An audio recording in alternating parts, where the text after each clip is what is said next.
Why are so many men quietly opting out? When I say opting out, could mean in a very literal sense I can't talk about on YouTube.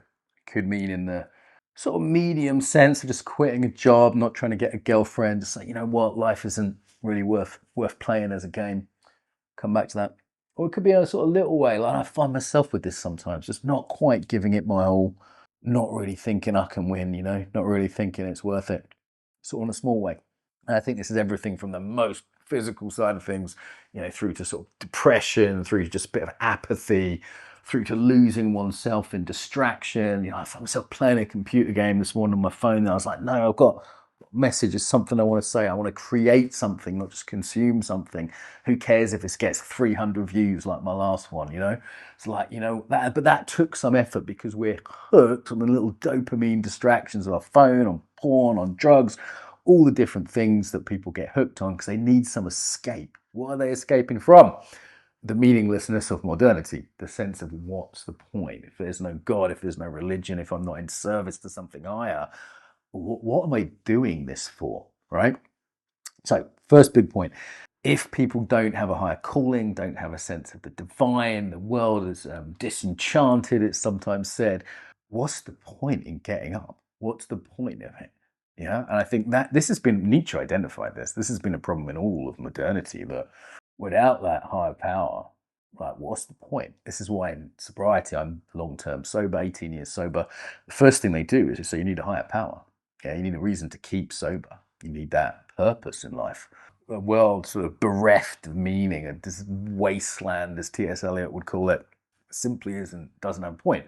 Now, why only now? I think even though this really started in the 19th century, some would say the 17th century, but certainly gearing up by industrialization, we were still sort of riding Christianity in the West. Yeah, even if we weren't Christian ourselves, not everyone was a true believer, of course, but there was some sense of the culture having that.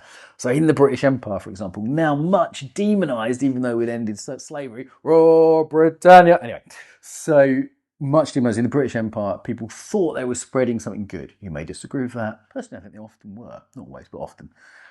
Some sense of like, we're doing this for the glory of God and we're civilizing the world, and there's this feeling of progress.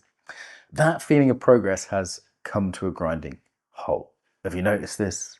Certainly, I was just talking to an old mate the other day, he's 55, we're talking about the 90s and saying how things seemed hopeful, things like they were going forward. It's like the third world's getting better and human rights are improving, we're all getting richer and they're inventing cool stuff and maybe we're going to go to Mars and blah, blah. Doesn't feel that way anymore, does it?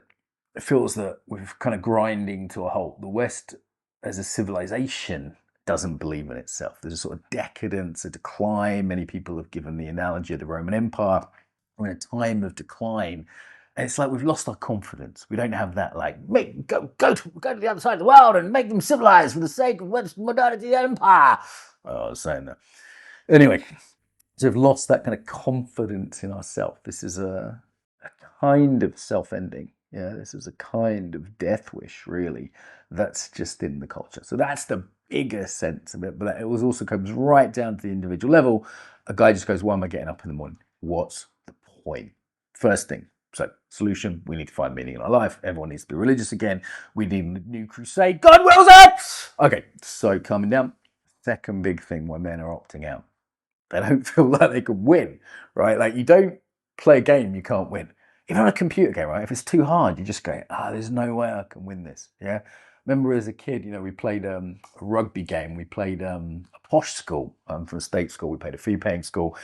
Interestingly, they're significantly bigger because they're better fed. This is mental to think about, but there's a reason state schools generally only play state schools. And we've started playing them, and they were significantly bigger. They're just pushing us around. They were better trained, obviously, as well. And it was like, we can't win. We can't win. And I remember thinking, you know what? It's good sportsmanship to finish the game, to keep playing, but this is just a humiliation. There's no chance to win at all here. And even if it was 1 in 10, 1 in 100, but it was like, there's literally no chance. We're being hurt and stomped on and humiliated. That's how young men feel today. Okay, not because there's another man who's better than them out there. I think men don't mind competing with other men. I look at some good YouTubers, I don't know, my mate Richard IV. I think it's fine that he's getting more views than me. He's good. It's not a problem. He's got a great message, I think that not being resentful of more successful men is how you become successful, so you can learn from them. But that's not what's going on. Men, particularly young men, feel the game is rigged. The game is absolutely rigged. So first of all, they're behind on the starting line. They know they're being discriminated against actively.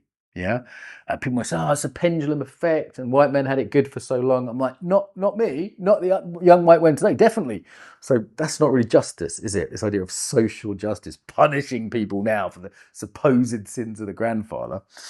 Anyway, so they feel like it's rigged, and it is rigged. There is in British law discrimination against white men. As soon as you have positive discrimination, I hate the word positive discrimination. As soon as you have that against anyone else, people are, I'm not going to get the job. Corporations are hiring based on this. Governments employ. This is on every level, right? Like in my little world of coaching and trauma and the things I do, if there's a big summit, there'll always be a black woman on the panel. They'll be like, old white guy, successful guy, old white guy deserves to be there, super successful. And one random young black girl has just been put on the panel just as a result of that. Now, that's a huge opportunity for her. And if she's good, maybe she takes advantage of it, you know. But she's not the best person for the job. I've seen this time and time again. As someone who organised summits and conferences, I had so much pressure on me to do this.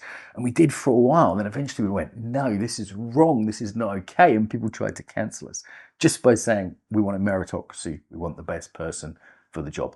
All right. So not getting that. Also just the economics of the situation today for most young men. Like, what is their chance of buying a house? Really? What is their chance of just having a normal British or American dream? I said, what is a fucking picket fence? I don't even know what a picket fence is in America, right? In Britain, the house my parents bought on young teachers' salary, they were junior teachers and youth workers. They bought a house, I think it was like 20 or 30,000 pounds. That house today will be worth £500,000. Yeah, unfortunately, we haven't got it in the family still, so I can't tell you exactly.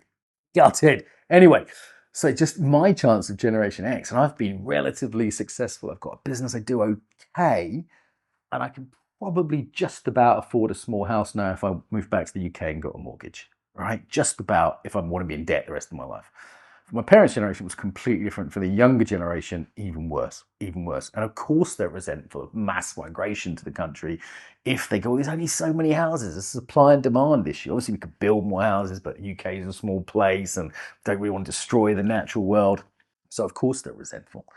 And they go, hang on a minute, these migrants are getting treated better than me. They're getting free housing, free phone, free food, free accommodation. They don't seem to have to work unless they do it illegal on Uber. Of course they're resentful. They go, I'm the bottom of the pile here. You often hear this two-tier justice in the UK, where I think particularly young white men are at the bottom of the pile. You know, I remember I was with some young lads in East London. We're walking through Shadwell, which is sort of mostly a kind of Asian area these days. And this young lad, and we walked past, he goes, there's a Somali youth centre there. I was like, okay. He says, there's the Bangladeshi youth centre, innit? I was like, oh, cool. He says, where's my fucking youth centre? I was like, that is a fair question. You know, this kid was poor. And I was like, that is a totally fair question. Now, it's just a little micro, it's a little story, a little micro example. It happens on more egregious levels than that. I mean, if you watch the BBC or Channel 4, you'd think that like 50% of the population was non-native by the looks of the people on the telly. They will be by 2050 by statistical kind of analysis, but they're not now. Yeah. Okay. So people feel like it's rigged financially. The other one I think is just dating. Yeah, young men, they want a bit of money in their pocket. They want a nice girl. Just normal desire. The apps have ruined the dating market. It is essentially in the dating market. What you get is a sort of winner takes all situation where 10% of the guys are getting 90% of the girls. What does that lead to? It leads to lots of girls that can't get what they want, which is a long-term partner, so the women don't win. It leaves 10% of men being a player, getting laid lots. Was me when I was younger. Don't want to boast too much. I'm old and fat now. But that isn't satisfying either. It's actually really decadent. In my experience, it was very bad for the human soul, actually, when you've got that much choice and you're not really committing or getting intimate with people in any real connected way. So that 10% are losing. And obviously the 90% of guys are also losing. If you look at history, it's often guys without financial prospects or marriage prospects, i.e. dating, getting laid today, that cause revolutions, that are unhappy, that go, you know, screw this, we've got nothing to lose. So the current situation, people don't see a way out. They don't see a way of actively changing it. There's a sense of what psychologists call learned helplessness, where guys go, well, there's nothing I can do anyway. I'm being discriminated against. Everyone hates me. Economically, there's no prospects. Dating, there's prospects. It's actually quite logical to just, what are the locked in ones in Japan called? To just stay home. I said the other one is just, imagine there's a phone there. Yeah, imagine you had a life. Imagine you're happy. Imagine you had a girlfriend. Imagine you own a 4-bedroom, semi-detached house in the British countryside. And imagine I've still got a fucking phone. So yeah, the distraction is better. The opting out is better. The online girls and the online games, the online distractions. God, if with all my training and experience and life being actually pretty good, I still feel that pull. How much more if I was a young guy with nothing going for him? I remember what it's like to be miserable and just go, you know what, I'm not going to ask another girl out because I don't want to be rejected. I'm not going to apply for another job that I'll be rejected from, because some diversity candidate's going to get it. Instead, I'm just going to sit home and do whatever on my phone. I get it. I really get it. So for you young guys out there who are in that situation, I have sympathy, certainly not judging you. I'd say that there is a self-fulfilling prophecy in that. It's like the best we can do is still the best we can do, even if things are stacked against us. There's a counter argument as well that it's still the best time to be alive, right? I think we have to sort of hold both of these truths at the same time. So for me, I'm recording this in Italy with my nice Italian girlfriend who's just gone out to give me some space to record. My life's pretty good. I pay the bills. I've had a wonderful life traveling around the world, doing interesting things, sort of doing martial arts and meditation and all sorts of interesting things, being able to read and access so much good stuff online. So it's simultaneously like the worst time and the best time for young men to be alive. And I think if we lose the fact that it's a terrible time for young men, we lose compassion. But equally, if we don't also acknowledge that there are opportunities out there is things we can do, whether it's YouTube or whatever, then we despair. The truth's somewhere in the middle. Okay, so I think that is why young men today are opting out. It's actually fucking logical, isn't it?